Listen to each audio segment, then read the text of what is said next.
Hello and welcome. My name's Alex Clements. I head up the witness familiarisation team here at Bond Solon.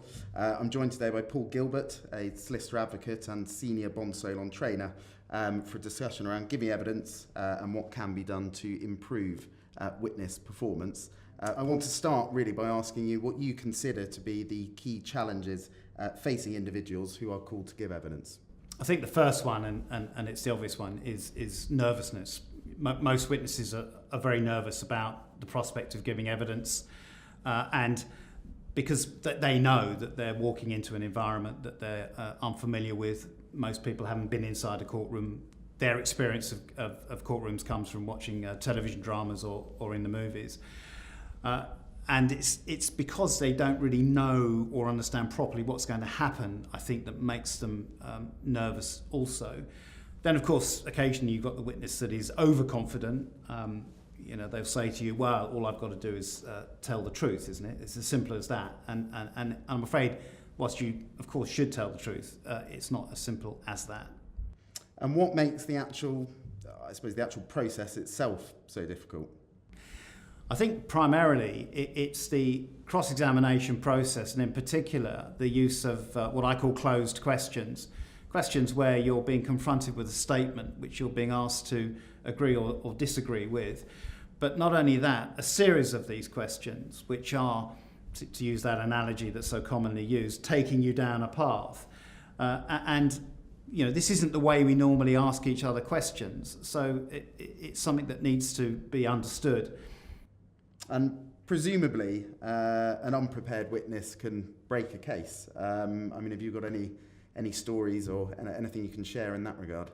Yeah, well, two come to mind. The first is an expert witness giving evidence, a very high-profile extradition case. You could see from the witness's demeanour that he was getting increasingly concerned and indeed irritated and frustrated with the forensic nature of the questioning by the QC. But not only that, the QC had this habit or technique of making these sarcastic comments about the expert witness's answers. And eventually the witness just flipped and sort of went, all I want is what's good for my patient, what's wrong with that? And really, at that moment, his credibility went. I think actually, to be honest, he wanted the floor to swallow him up. The other one that comes to mind is a fact witness who just was incapable of just answering the question. She had to make a point. In fact, actually, she had to make several points. And it really took all of the impact, all of the effect out of the answers that she was giving. And it's referred to as witness familiarisation. What does that actually mean? So familiarisation is the term that the courts have decided is acceptable in terms of witness preparation, training. But it is a process of helping the witness to understand their part in the process, the court hearing or the arbitration hearing, but also getting an understanding of what the lawyer is trying to achieve in the cross-examination, so that the witness then knows what's the best way for the witness to do it.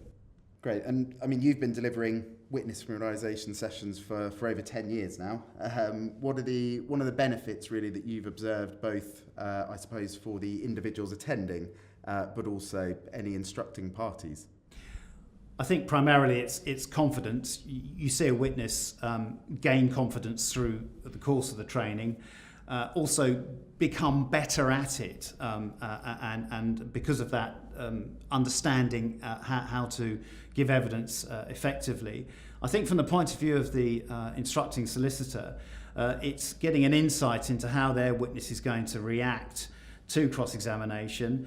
What are the key reminders that the witness need to be given just before they do actually go in to give evidence, so that they are able to be as effective as they can be. And can you give us a high-level overview as to what a witness familiarisation session entails? So the training has two parts. First part is an explanation about what's involved in giving evidence. So we cover issues around the way questions are going to be asked, how to deal with those questions, what happens when you give evidence, the different stages that you go through, preparing effectively for giving evidence, and importantly, cross-examination, and in particular cross-examination lawyers' techniques. And then, if you like, that's the theory. Then you have the practice, the mock cross-examination that we do, very often using a case study, which enables the witness to experience cross-examination, to get an understanding about how the witness reacts to it, but also for me to then help them to improve by giving them feedback, making suggestions for things for them to try out, which they can then do to see if they work for them. Yeah, I suppose you don't want to just jump straight into cross-examination without having already gone through the theory behind it. No, you don't, because apart from anything else, you probably make them even more nervous than they are. But also, in properly understanding the feedback, they sort of need to have the theory, and so it's important from that point of view as well. And of course, with the pandemic, we've seen a rise in the use of virtual hearings. Do you consider there to be any differences in the way witnesses are prepared there? Certainly, a virtual hearing has a different dynamic. From the witness's point of view, they're going to go through the same process they go through if they were giving evidence in person. But you do have a situation where the environment is different. So the witness, for example, may be giving evidence from home. That means that arrangements need to be made so that the witness is on their own. And certainly there have been situations where judges have required witnesses to demonstrate that they're sitting in a room on their own. My recommendation, if it's possible, is the witness goes and gives evidence at the offices of the solicitors. There's also issues around the use of documents, whether they're in paper for the witness or whether they're put up on the screen. But certainly all of these issues we will look at and consider in the course of the training and adapt the training accordingly. Great. Well, thank you very much for joining me today, Paul. It's been a pleasure and for sharing some of your insights. And naturally, if Bond Solon can be of assistance in the future, please do get in touch.